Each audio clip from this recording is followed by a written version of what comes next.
Welcome to SMR9 TV. నా పేరు మహమ్మద్ రసూల్. ఈరోజు మన ముఖ్య అతిథి బీసీ నాగరాజు, ప్రముఖ సామాజిక ఉద్యమ నేత, మాజీ ప్రభుత్వ ఉద్యోగి, బహుముఖ ప్రజ్ఞాశీలి డాక్టర్ పోతుల నాగరాజు మంచెంత ఉన్నాం.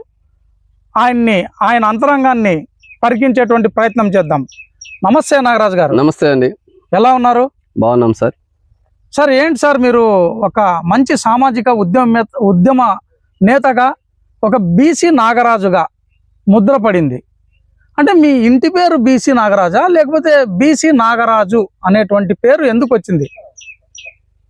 నేను విద్యార్థి దశ నుంచి స్వతంత్రమైనటువంటి ఆలోచనతోనూ మిగతా విద్యార్థి సంఘాల కంటే భిన్నంగా ఆలోచించి ఎవరికైతే సమస్య ఉందో ఆ సమస్య పరిష్కారం కోసం పనిచేయడం ఒక ఎత్తు అయితే, 2000 సంవత్సరం నుంచి నాకు 1998లో ప్రభుత్వ ఉపాధ్యాయ వృత్తిలో నేను జాయిన్ అయినాను.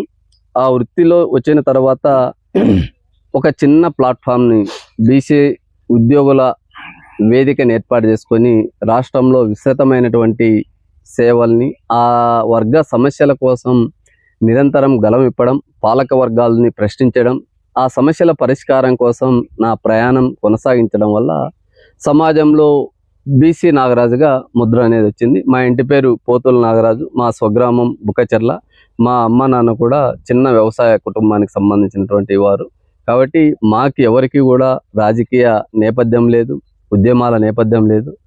నేను చదివినటువంటి పెరిగినటువంటి వాతావరణం 8వ తరగతి నుంచి విశ్వవిద్యాలయం వరకు సంక్షేమ హాస్టల్లోను, ప్రభుత్వ కళాశాలలోను, ప్రభుత్వ విశ్వవిద్యాలయాల్లోను, ప్రభుత్వ హాస్టల్లో చదువుకోవడం వల్ల అక్కడ ఈ బీసీ, ఎస్సీ, ఎస్టీ, మైనార్టీ విద్యార్థులు కావచ్చు, లేదా ఆర్థికంగా వెనుకబడినటువంటి అగ్రకులాల విద్యార్థులు కావచ్చు, వారి సమస్యల్ని ప్రాతిపదికగా నా కార్యాచరణ ఉంది. కాబట్టి అది రాను ఆ వర్గాల ప్రతినిధిగా నా వయస్సు ఉమ్మడి ఆంధ్రప్రదేశ్లోనే మొట్టమొదటిసారిగా ఒక నిక్కచ్చిగా సమస్యల పరిష్కారం కోసం గలమిప్పినటువంటి వ్యక్తిగా, దానికి ఆ ట్యాగ్ అనేది నాకు సమాజం బీసీ అనేటువంటి ట్యాగ్ను తగిలించి నన్ను ఒక గుర్తింపుకి నోచుకునే విధంగా బీసీ నాగరాజు అనేటువంటి పేరుతోనే చలామణి అయ్యే విధంగా సమాజం గుర్తించింది. సార్ ఇంకోటి, బీసీ నాగరాజు అంటే మేము 93 కులాల ఐక్యవేదిక నాగరాజు అనేటువంటి విధంగా కూడా విన్నాం. ఏంటి ఆ 93 కులాల ఐక్యవేదిక అంటే? నేను విద్యార్థి దశ తర్వాత నాకు 98లో ఉపాధ్యాయ వృత్తి వచ్చిన తర్వాత 1999లో మొట్టమొదటిసారిగా బీసీ ఉద్యోగుల ఐక్యవేదికను ఏర్పాటు చేయడం, అది ఉమ్మడి ఆంధ్రప్రదేశ్లో 23 జిల్లాల్లోనూ దాన్ని కొనసాగించడం, బీసీ ఉద్యోగులతో పాటు సమాజంలో అనేక సేవా కార్యక్రమాలు, మెడికల్ క్యాంపులు కావచ్చు, రైతులకు సంబంధించినటువంటి సమస్యలు కావచ్చు, విద్యార్థులకు ఉచితంగా పుస్తకాలు ఇవ్వడం, మెరిట్ స్కాలర్షిప్లు ఇవ్వడం, ఇలా అనేక సామాజిక కార్యక్రమాలతో పాటు 2004 తరువాత రాష్ట్రంలో ఒక పొలిటికల్ రిప్రజెంటేషన్ అనేటువంటిది బీసీల నుంచి తక్కువ ఉంది. ఆ బీసీలకు 56% జనాభాలో ఉన్నారు. గతంలో మండల కమిషన్ ఉద్యమం ద్వారా బీసీల స్థితిగతులు పరిచయం అయింది. అంతకుముందు మురళీధరరావు కమిషన్ని స్టడీ చేశాం. ఇలా ప్రభుత్వాలు ఆ సామాజిక వర్గానికి రిజర్వేషన్లు కల్పిస్తున్నాయి, కానీ అమలులో వైఫల్యం జరుగుతుంది. కాబట్టి బీసీలకు న్యాయబద్ధంగా, చట్టబద్ధంగా హక్కులు కావాలని చెప్పి కులాలను, నేను ఉద్యోగిగా ఉంటూ రాష్ట్రంలో 2004లో 2003లో ఉమ్మడి ఆంధ్రప్రదేశ్లో 93 కులాలు ఆంధ్రప్రదేశ్ ప్రభుత్వం గెజిట్లో ఉన్నటువంటి కులాలు, వాటిని గుర్తించి ఆ కులాల సంబంధించిన వ్యక్తుల్ని కలిసి వారందరితో ఏర్పాటు చేసిందే 93 కులాల బీసీ ఐక్యవేదిక. ఆ 93 కులాల బీసీ ఐక్యవేదిక 93 బీసీ కులాల ఐక్యవేదికగా రిజిస్ట్రేషన్ చేయించి, దాని ద్వారా ఉమ్మడి ఆంధ్రప్రదేశ్లో పెద్ద ఎత్తున కార్యక్రమాలు చేయడం వల్ల బీసీ నాగరాజు 93 బీసీ కులాల నాగరాజుగా ప్రచారం అయింది. ఆ 93 బీసీ కులాల ఐక్యవేదిక ద్వారానే నా ప్రభుత్వ ఉపాధ్యాయ వృత్తికి రాజీనామా చేసి 2007లో గ్రాడ్యుయేట్ ఎమ్మెల్సీగా కడప, కర్నూలు, అనంతపూర్ నియోజకవర్గం నుంచి బీసీ కులాల ఐక్యవేదిక ద్వారా 93 పోటీ చేశా. బీసీ కులాల తరఫునే పోటీ చేశా. 93 బీసీ కులాల ఐక్యవేదిక బ్యానర్ మీదే చేశా. ఆ రోజు కేవలం 44 మంది పోటీ చేసి 154 ఓట్ల మొదటి ప్రాధాన్యత ఓటు వచ్చింటే నేను ఎమ్మెల్సీగా గెలిచే అవకాశం. ఆ 154 ఓట్లు మొదటి ప్రాధాన్యతలో నేను వెనకబడడం వల్ల నేను 3వ స్థానానికి పరిమితమైన నా మీద వెంకట శివారెడ్డి అని టీడీపీ అభ్యర్థి ఆ రోజు గెలవడం జరిగింది. ఆ రోజు గెలవడానికి రాష్ట్రంలో రాజశేఖర రెడ్డి గారు, చంద్రబాబు నాయుడు గారు ఇద్దరు ఒకటే ఒక బీసీ ఉద్యమాన్ని నిర్వీర్యం చేయడం అనేటువంటిది జరిగింది. రాయలసీమ జిల్లాల్లో ముఖ్యంగా చంద్రబాబు నాయుడు రాయలసీమ జిల్లాలే, రాజశేఖర రెడ్డి గారు రాయలసీమ జిల్లాకు చెందినటువంటి ముఖ్యమంత్రిగా ప్రతిపక్ష నేతలుగా ఉన్న చోట ఒక సాధారణ ప్రభుత్వ ఉపాధ్యాయుడు వెనుకబడిన వర్గాలకు చెందినటువంటి, ఎరుగుబడిన కులాలకు చెందినటువంటి ఒక వ్యక్తి స్వతంత్రంగా మమ్మల్ని ఛాలెంజ్ చేసి గెలిస్తే మా ఉనికికే ప్రమాదం అని చెప్పి తెలుగుదేశము, కాంగ్రెస్, రాజశేఖర రెడ్డి గారు, చంద్రబాబు నాయుడు ఇద్దరూ కలిసి 2007లో నా ఓటమి కోసం పనిచేయడం జరిగింది. బీసీ ఉద్యమాన్ని, నన్ను ఓడిస్తే బీసీ ఉద్యమాన్ని ఓడించినట్లే అని చెప్పి ఆ రోజు వారు ఆ ఓటమి ద్వారా వాళ్ళు సక్సెస్ అయినారని భావించారు. కానీ నా ప్రయాణాన్ని, నా పోరాటాన్ని నిరంతరం కొనసాగిస్తూనే ఉన్నాను. మీరు బీసీ కులాలు 93 కులాల ఐక్యవేదిక నాయకుడిగా ఆ ట్యాగ్ పైన పోటీ చేశారు. సో ఒక బీసీ నాయకుడిని ఓడించాలా అనేటువంటి విధంగా ప్రధానమైనటువంటి తెలుగుదేశం పార్టీ నాయకులు చంద్రబాబు నాయుడు, అదేవిధంగానే కాంగ్రెస్ పార్టీకి సంబంధించినటువంటి నేత, వీళ్ళిద్దరూ కూడా ముఖ్యమంత్రులుగా పనిచేశారు. చంద్రబాబు ప్రస్తుతం ముఖ్యమంత్రిగా ఉన్నారు. మరి ఇలాంటి బీసీ నేతను అనగదొక్కడానికి ప్రయత్నించినటువంటి నేతల పార్టీల్లో మీరు మళ్ళీ వెళ్ళారనుకుంటా? ఇది మంచి క్వశ్చన్. నేను ఏ పార్టీ అనేది నాకు ఆ రోజు రాజకీయాలు అవగాహన లేదు. నేను బీసీ కులాల ఐక్యవేదిక బ్యానర్ ద్వారా నేను పోటీ చేసినప్పుడు నేను ఒక ప్రభుత్వ ఉపాధ్యాయునిగా ఉన్న 23 జిల్లాల్లో ఒక పెద్ద ఉద్యమాన్ని నిర్మించాను. దానికి ఆ రోజు రంగారెడ్డి జిల్లా పరిషత్ చైర్పర్సన్ కాసాని జ్ఞానేశ్వర్ అనే వ్యక్తి భవిష్యత్తులో ఈ 93 కులాల ఐక్యవేదికని ఒక పొలిటికల్ పార్టీగా తీసుకెళ్దాం, ఒక రాజకీయ పార్టీ బీసీల కోసం ఏర్పాటు చేద్దాం, నీ సహకారం నీవు కలిసి నాతో జర్నీ చేస్తే 93 కులాల ఐక్యవేదిక రాజకీయ పార్టీగా ఆవిర్భావం చెందుతుంది. నా దగ్గర ఆర్థిక వనరులు ఉన్నాయి, నీ దగ్గర నాలెడ్జ్ ఉంది, మన ఇద్దరం కలిస్తే ఒక బలమైనటువంటి రాజకీయ పార్టీని ఏర్పాటు చేసి ఎన్నికల్లో తెలుగుదేశానికి, కాంగ్రెస్కి ధీటుగా పనిచేద్దామంటే ఆయన మాటలు నమ్మి ఆ రోజు నా ప్రభుత్వ ఉపాధ్యాయ వృత్తికి రాజీనామా చేసి పోటీ చేయడం జరిగింది. కానీ ఎన్నికల్లో నేను గెలుస్తున్నాను, 93 బీసీ కులాల ఐక్యవేదిక నాగరాజు అనేటువంటిది మొత్తం రాయలసీమ జిల్లాలో ఒక పెద్ద ప్రచారం జరిగింది. ఇంటెలిజెన్స్ వ్యవస్థ ప్రచారం డిక్లేర్ చేసింది. కానీ ఎలక్షన్ ఒక 15 రోజులు ఉందనగా మాకు ఎవరైతే మద్దతు ఇచ్చి మనం పొలిటికల్ పార్టీ ఏర్పాటు చేద్దాము అన్నటువంటి కాసాని జ్ఞానేశ్వర్ని వైఎస్ రాజశేఖర రెడ్డి గారు ఓన్ చేసేసుకొని ఆయన్ని నాకు మద్దతు ఇవ్వకోకుండా ఆయనకు ఎమ్మెల్సీ ఆఫర్ ఇచ్చి ఆయన నిన్ను మంత్రిని చేస్తాం, నువ్వు ఎమ్మెల్సీని గెలిపించుకుంటాం, నాగరాజుని ఎమ్మెల్సీగా నువ్వు నిలబెట్టావు, ఆయనకి మీరు సపోర్ట్ చేయకపోతే నిన్ను ఎమ్మెల్సీగా చేసి మంత్రిగా చేస్తాను అనేటువంటి మాట ఇచ్చి రాజశేఖర రెడ్డి గారు నాకి కాసాని జ్ఞానేశ్వర్ గారికి మధ్య చీలిక తీసుకొచ్చి నన్ను ఒంటరివాణి చేసి వెళ్ళారు. ఆ ఎన్నికల్లో నాకున్నటువంటి పరిజ్ఞానం, నా చుట్టూ ధన సహాయం చేసేటువంటి వారు లేరు. కేవలం నాతో పాటు విశ్వవిద్యాలయంలో చదువుకున్నటువంటి మిత్రులు చిన్న చిన్న ఉద్యోగాల్లోనూ ఉపాధ్యాయులుగాను ఒక చీమల దండు మాదిరి వారికి వారు ఎగబడి నా గెలుపు కోసం స్వశక్తితో పోరాటం చేశారు. అంటే మీ పర్సనల్ సైన్యమా? మొత్తం నా ఆలోచన విధానాన్ని నమ్మి నాతో పాటు విశ్వవిద్యాలయంలో చదువుకున్నటువంటి వారు, ఆ విశ్వవిద్యాలయంలో నేను చేసినటువంటి పోరాటాలని కల్లారా చూసినటువంటి వారు, నాతో నడిచినటువంటి వారు, ఆ రోజు ఉపాధ్యాయులు గాను, సబ్ ఇన్స్పెక్టర్లు గాను, ఎండిఓలు గాను, ఎంఆర్ఓలు గాను రాయలసీమ జిల్లాల్లో వందలాది మంది ఆ రిక్రూట్మెంట్ ద్వారా సెలెక్ట్ అయినటువంటి వారు నాకు అండగా నిలిచారు.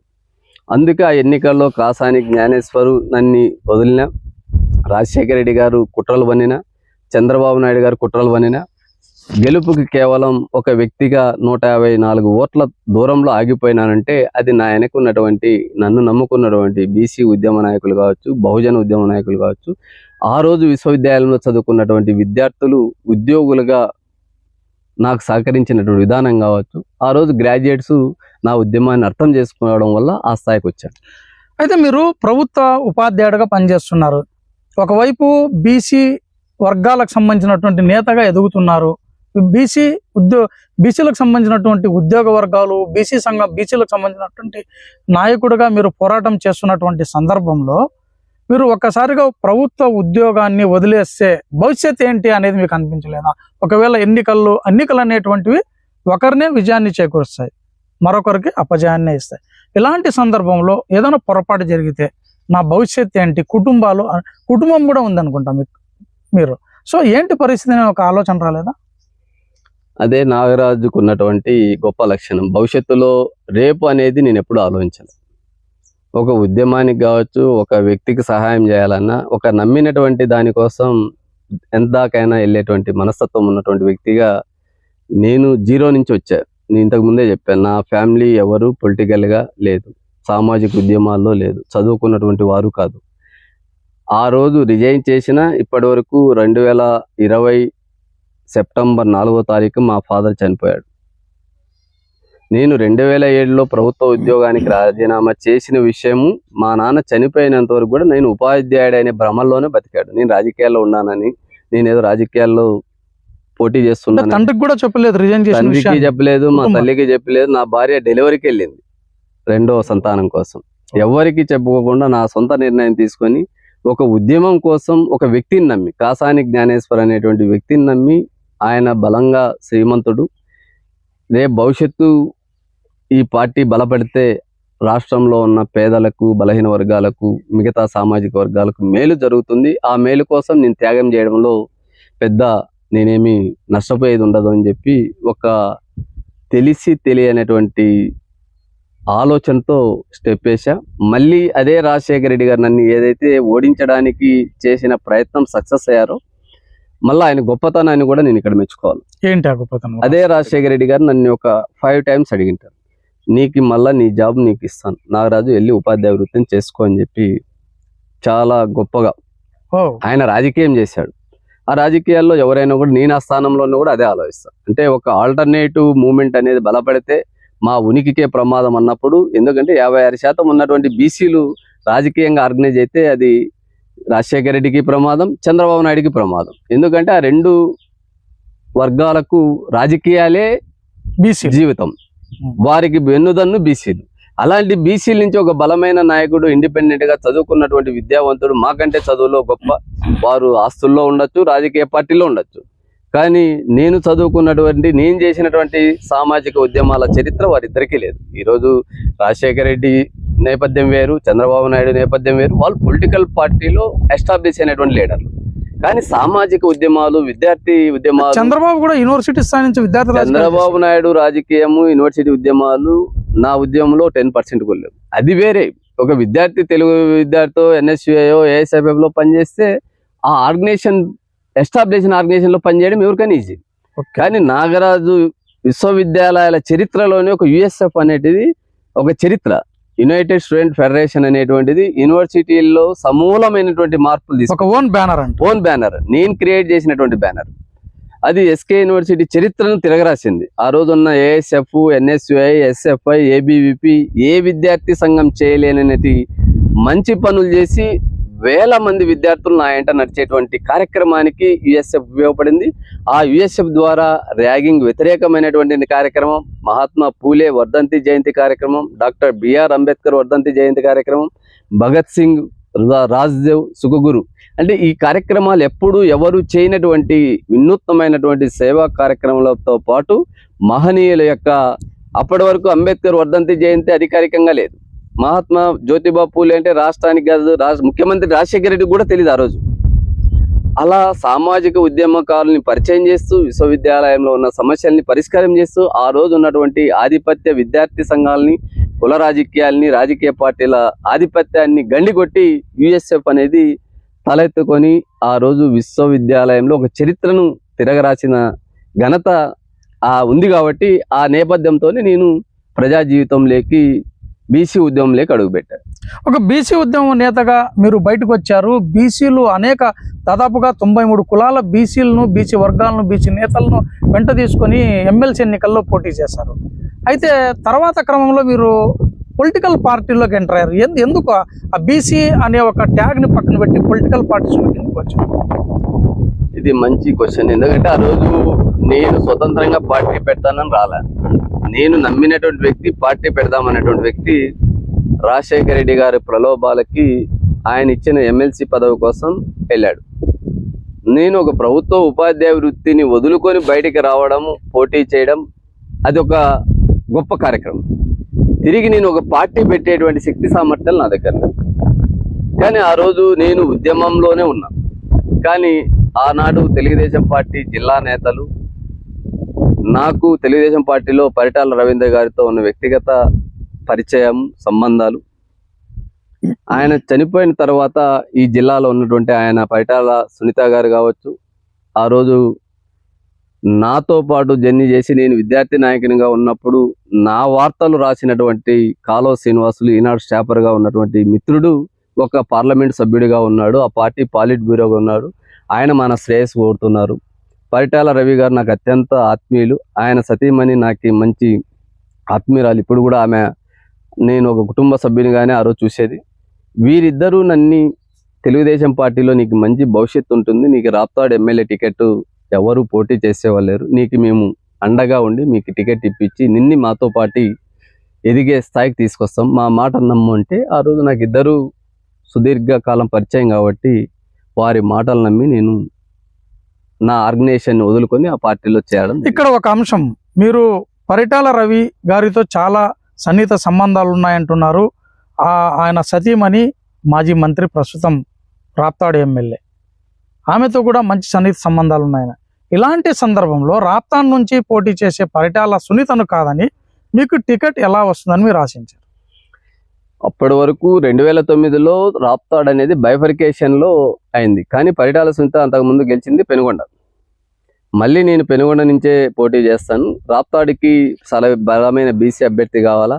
ఆ రోజు కాంగ్రెస్ పార్టీ రెడ్ల ఆధిపత్యము, ఆ రాజకీయాలు, బీసీలు ఎక్కువగా ఉన్నటువంటి రాప్తాడు, బీసీ ఉద్యమంలో ఉన్నటువంటి నాగరాజు జిల్లా ప్రజలకి రాప్తాడు నియోజకవర్గంలో జన్మించిన వ్యక్తి కాబట్టి పార్టీకి చాలా మేలు జరుగుతుందని చెప్పి వారు అనేక యాంగిల్స్లో నన్ను ఒప్పించి నేను నిర్ణయం తీసుకున్న తర్వాత చంద్రబాబు నాయుడు గారు కూడా నా రాకను సాధారణంగా ఆహ్వానించారు. పాలిట్ బ్యూరోలో ఆ రోజు ఉన్నటువంటి వ్యక్తుల్లో 11 మంది నా రాకను స్వాగతించి, ఆ రోజు రాప్తాడు అభ్యర్థిగా నాగరాజు అయితే చాలా బాగుంటుందని అనేక ప్రముఖ పత్రికల్లో కూడా, నాగరాజుకు రాప్తాడుకు రాజు దొరికాడు అని కూడా చాలా పత్రికల్లో వచ్చింది. ఈనాడు పాలిట్ బ్యూరోలో, అది తెలుగుదేశం పాలిట్ బ్యూరోలో కూడా డిక్లేర్ చేశారు.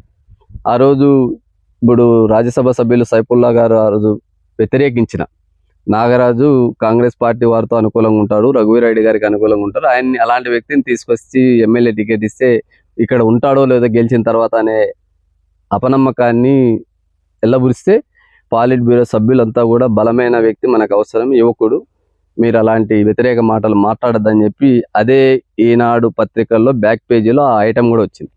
నా రాకను చంద్రబాబు నాయుడు పాలిట్ బ్యూరో మెంబర్స్ ఆహ్వానించారు, స్వాగతించారు, పార్టీలో చేరారు.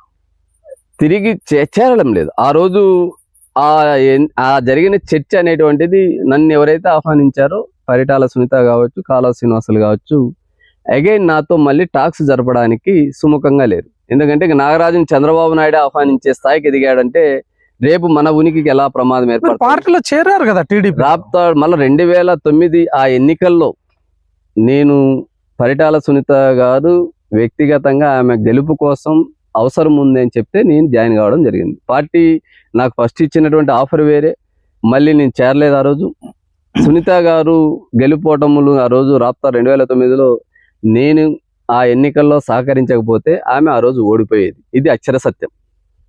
అంతకుముందు రాప్తాడు కాన్స్టిట్యున్సీ అభ్యర్థిగా తెలుగుదేశం పార్టీ డిక్లేర్ అయిన తర్వాత బుక్కచెర్ల గ్రామానికి ఎన్నికల క్యాంపెయిన్కి వస్తే బుక్కచెర్లలో ఆమెని ప్రచారానికి అడుగు పెట్టనీలేదు. దేనికని? ఎవరు అడుగు? ఈ బుక్కచెర్లలో ఉన్నటువంటి టీడీపీ వ్యతిరేకులు పరిటాల రవి భార్యను బుక్కచెర్లలోకి అడుగు పెట్టనీయలేదు అంటే ఇక్కడ ఉన్నటువంటి ప్రజలు ఎంత బలవంతులు ఒకసారి ఆలోచించండి. అంటే ఎందుకు అంత బలమైనటువంటి వ్యక్తులు ఆ గ్రామంలో ఎవరంటారు? అంతా కూడా మొత్తం కాంగ్రెస్ కు అనుకూలమైనటువంటి సామాజిక వర్గం బలంగా ఉంది. 190% బుక్కచెర్లలో. మా ఉన్నటువంటి ఆ రోజు నేను చేరిన తర్వాత ఆమె నాకున్నటువంటి ఒక సిస్టర్గా నేను ఆమెని సంబోధించే పరిస్థితి. ఇలాంటి వ్యక్తికి ఇలా జరిగిందనే ఒక బాధతో ఆమెకు అండగా నిలబడాలా, ఎందుకంటే నేను అభిమానించి నాకు ఇష్టమైనటువంటి పరిటాల రవి గారు సతీమణిని మా గ్రామంలోకి అడుగు పెట్టకపోతే అది నాకే బాధాకరం అని చెప్పి ఆమె అడిగిన వెంటనే చేరడం, ఆమెతో కలిసి 10 రోజుల్లో ఎన్నికల్లో పాల్గొనడం, బుక్కచెర్లలో మొట్టమొదటిసారిగా 280 ఓట్లు టీడీపీకి ఓటు లేనటువంటి సందర్భంలో ఓటు వేసుకోవడం, నాకున్న వ్యక్తిగత ఇమేజ్ ఆ రోజు రాప్తాడు నియోజకవర్గంలో వ్యక్తిగతంగా తిరిగి దాదాపు 2000కు పైబడి ఓట్స్ని ఆర్గనైజ్ చేసి సునీత గారి గెలుపుకు ఉపయోగపడ్డా. మరి మీకు ఏమన్నా పారితోషికం ఇచ్చారా వాళ్ళు? ఎన్నికల ఖర్చు కూడా నేను తీసుకోను. నేను ఎప్పుడు ఇంతమంది ఇప్పుడు నేను రఘువీరెడ్డి గారికి నా సొంత ఖర్చుతో ఎన్నికలు చేశాను. కాలువ శ్రీనివాసులు గారికి నా సొంత ఖర్చు. అంటే మీరు టీడీపీకి పనిచేస్తారు, నేను బీసీ ఉద్యమంగా చేశాను, నా సొంత డబ్బుతో చేసి. ఇంతవరకు ఎన్నికల ప్రచారం కోసం ఏ ఒక్కరి నుంచి ₹1 తీసుకున్నటువంటి వ్యక్తి కాదు నాగరాజు. అందుకే ఈ రోజు నాగరాజు ఎవరినైనా ఛాలెంజ్ చేయగలుగుతాడు, ఎవరినైనా విమర్శించగలుగుతాడు, ఎవరు తప్పు చేసినా నిలదీసే దమ్ము ఉన్నటువంటి నాగరాజు. నిమ్మల కిష్టబ్బకి నా సొంత ఖర్చులతో చేశా. అంటే ఈడ నేను పారితోషకము అని ఎందుకన్నానంటే, ఒక నేతగా పరిటాల సునీతను గెలిపించినందుకు, లేకపోతే ఆమె తరఫున మీరు పనిచేసినందుకు పారితోషకం మీన్స్ మీకు ఎలాంటి హామీ ఇచ్చారు అని. నాకు ఏమీ హామీ లేదు. ఆ రోజు ఆమెకు జరిగినటువంటి అవమానాన్ని నేను నా అవమానంగా ఫీల్ అయ్యాను. ఒక బలమైనటువంటి లీడర్కు భార్యకు ఈ విధమైనటువంటి పరిస్థితి రేపు సామాన్యుల పరిస్థితి ఎలా ఉంటుంది? ఇది డెమోక్రటిక్ సిస్టంలో ఒక వ్యక్తి ఇంకొక వ్యక్తిని ఊర్లోకి రానికుండా ప్రచారానికి అడ్డుకుంటే అది పెద్ద తప్పిదం కదా. దాన్ని ఛాలెంజ్ చేశాను. ఇది 94లో కూడా ఇదే జరిగింది. సిపిఐ టీడీపీ కలిసి పోటీ చేసినప్పుడు ఆ రోజు పరిటాల రావు గారు బతికే ఉన్నారు. సరే, మీరు టీడీపీలో జాయిన్ అయ్యారు, తర్వాత పరిటాల సునీత కోసం పనిచేశారు, తెలుగుదేశం పార్టీలో కూడా పనిచేశారు. అదే తెలుగుదేశం పార్టీలో నుంచి మీరు ఒక సందర్భంలో ఒక సమావేశంలో చాలా తీవ్రంగా దూషించారనేటువంటి ఒక చర్చ జరిగింది. ఎందుకు? నాకు దూషించడం అనేది పార్టీనే దూషించారు. 2009లో వారి గెలుపు కోసం నేను పనిచేశాను. 2011లో ఎమ్మెల్సీ ఎన్నికలు, మళ్ళీ గ్రాడ్యుయేట్ ఎమ్మెల్సీ ఎన్నికలు రాష్ట్రంలో స్టార్ట్ అయినాయి. కడప, కర్నూలు, అనంతపూర్. నేను 2007లో తక్కువ ఓట్లతో ఓడిపోయినాను స్వతంత్ర అభ్యర్థిగా. 2011లో నాగరాజు అయితే ఖచ్చితంగా తెలుగుదేశం పార్టీకి గెలుపు ఉంటుంది. ఆ రోజు తెలుగుదేశం పార్టీ ప్రతిపక్షంలోనే ఉంది. నాగరాజుకి ఇద్దాము టికెట్ అని చెప్పి మొత్తం కర్నూలు, కడప, అనంతపూర్ జిల్లాలో ఉన్నటువంటి తెలుగుదేశం బలమైన లీడర్లు, ఆ రోజు తెలుగుదేశం పార్టీ ఇన్ఛార్జ్ బైరెడ్డి రాజశేఖర రెడ్డి రాష్ట్ర ప్రధాన కార్యదర్శిగా పనిచేస్తూ నా అభ్యర్థిత్వాన్ని బలపరిచి సర్వేలన్నీ కూడా నాగరాజు ఫేవర్గా ఉన్నాయని చెప్పి డిక్లేర్ చేశారు. అంతకుముందు పరిటాల సునీత గారు ఓకే చేశారు, కాలువ శ్రీనివాసులు ఓకే చేశారు. మొత్తం జిల్లా లీడర్లంతా కూడా నాగరాజుకి ఇవ్వడానికి ఎలాంటి అభ్యంతరం లేదనేటువంటి అభిప్రాయంతో నేను ఒక 10-15 లక్షలు ఆ రోజే మళ్ళీ అగైన్ ఈ ఓటర్ ఎన్రోల్మెంట్కి నా సొంత ఖర్చులతో నేను మళ్ళీ 3 జిల్లాల్లో పార్టీ బలము ఉంటుంది, నాకు వచ్చినటువంటి ఓట్లతో ఈజీగా గెలవచ్చు అనే ఉద్దేశంతో అభ్యర్థిగా నాది డిక్లేర్ అవుతుంది అని చెప్పి పల్లె రఘునాథ్ రెడ్డి గారు కావచ్చు, బైరెడ్డి రాజశేఖర రెడ్డి కావచ్చు, కడప జిల్లా ఇప్పుడు ఉన్నటువంటి వైఎస్ఆర్సీపీలో ఉన్న సతీష్ రెడ్డి కావచ్చు, అదే లింగారెడ్డిగా అందరూ, కేఈ కృష్ణమూర్తి లాంటి పెద్దలు నీ అభ్యర్థిత్వాన్ని డిక్లేర్ అవుతుంది అని నాతో పని చేయించి ఎన్రోల్మెంట్ చేయించి పార్టీ కార్యక్రమాల్లో సీరియస్గా చేసిన తర్వాత పార్టీ అభ్యర్థిగా అనౌన్స్మెంట్కి నన్ను హైదరాబాద్కి రమ్మన్నారు. చంద్రబాబు నాయుడు గారి ఇంట్లో ఆ రోజు నేను ఇంకొక 9:30 నుంచి 10:30లో మీది అనౌన్స్మెంట్ జరుగుతుందన్నారు. అది 10:30 నుంచి 11:30 గంటలకు వాయిదా పడింది. 10:30 గంటలకి కాలువ శ్రీనివాసులు గారు వచ్చి డైరెక్ట్గా నా సమక్షంలోనే చంద్రబాబు నాయుడు గారికి నాగరాజుకి వద్దు, ఎమ్మెల్సీకి కడప జిల్లాకి ఇద్దామని చెప్పి ఆపడం వల్ల చంద్రబాబు నాయుడు గారు ఆ నిర్ణయాన్ని, ఆయన మాటలు నమ్మి వాయిదా వేశాడు. ఎందుకంటారు మిమ్మల్ని తెలుగుదేశం పార్టీలో పోలిట్ బ్యూరో, అదేవిధంగానే ఇన్ఛార్జ్కి సంబంధించినటువంటి నాయకులు, బైరెడ్డి రాజశేఖర రెడ్డి లాంటి వాళ్ళు వీరందరూ వచ్చి నీ యొక్క వ్యక్తిత్వాన్ని కావచ్చు, లేకపోతే నీ యొక్క లీడర్షిప్ని కానీ గుర్తించి పార్టీలోకి ఆహ్వానించి తీసుకొచ్చి మీ పేరును ఇంతగా ప్రపోజ్ చేసిన సందర్భంలో కాలువ శ్రీనివాసులు గారు ఎందుకు మిమ్మల్ని వద్దు అనేటువంటి విధంగా ప్రపోజ్ చేశారు? అది నాకు ఇప్పటికీ అర్థం కాలేదు. నేను ఆయన్ని అడిగింది లేదు, ఆయనకి నాకు ఎలాంటి భేదాభిప్రాయాలు లేవు. ఎందుకంటే ఆయన 2 సార్లు ఎన్నికల్లో పోటీ చేస్తే 99లో 2009లో నా శక్తి వంచన లేకుండా నా సొంత డబ్బులతోనే ఆయనకి పనిచేశాను. ఆయన ఆహ్వానిస్తేనే ఆ రోజు పార్టీలకు కూడా రావడానికి. చంద్రబాబు నాయుడు గారు ఇనిషియేట్ తీసుకొని అభ్యర్థిగా డిక్లేర్ చేసేటప్పుడు జిల్లాలోకి నిమ్మల కిష్టప్ప మొదలుకొని వీళ్ళందరూ బీసీ అందరూ నేతలు. నాకు సపోర్ట్ చేశారు. కానీ నా కళ్ళ ముందు జరిగినటువంటి దృశ్యాన్ని నేను చెప్తున్నా. నాకేం వేరే పర్సన్ లేదు, లేకుంటే నా ఎదురుగా జరగకపోతే నేను కూడా నమ్మను. కాలువ శ్రీనివాసులు నా అభ్యర్థిత్వాన్ని అడ్డుకోలే అనేటువంటి నమ్మకం, ఎందుకంటే ఆయనే నాకు ప్రపోజ్ చేశాడు కాబట్టి. కానీ చంద్రబాబు నాయుడు ఇంట్లో ఆయన టేబుల్ ముందు ఈరోజు ఆదోని ఎమ్మెల్యే పార్థసారథి ఉన్నాడు. మీ సమక్షంలోనే? నా సమక్షం. నన్ను చంద్రబాబు నాయుడు గారు పిలిచారు లోపలికి. ఇంకా అయిపోతుంది అన్నప్పుడు ఈయన వచ్చి, సార్ ఇప్పుడు కడప బై ఎలక్షన్లు ఉన్నాయి, జగన్మోహన్ రెడ్డి గారు ఎంపీగా పోటీ చేస్తున్నారు, సీఎం రమేష్ని ఎంపీ అభ్యర్థిగా మనం పెడుతున్నాము, ఇది కడప జిల్లాకి ఇస్తే ఆ జిల్లాలో ఓట్లు మనకి ఫేవర్గా గ్రాడ్యుయేట్స్ కూడా ఉపయోగపడే ఉంటుంది, లేదంటే ఒకసారి నాగరాజు కొద్దు కడప జిల్లాకి ఇద్దాము అని చెప్పి. ఎవరికి ప్రపోజ్ చేశారు? వెంకటస్వామి రెడ్డి అని కడప జిల్లా సీఎం రమేష్ ఇద్దరు కలిసి కాలువ శ్రీనివాసులు కడప జిల్లా అభ్యర్థికి ఇప్పించారు. అప్పటికి కూడా నేను పని చేయడానికి సిద్ధపడ్డాను.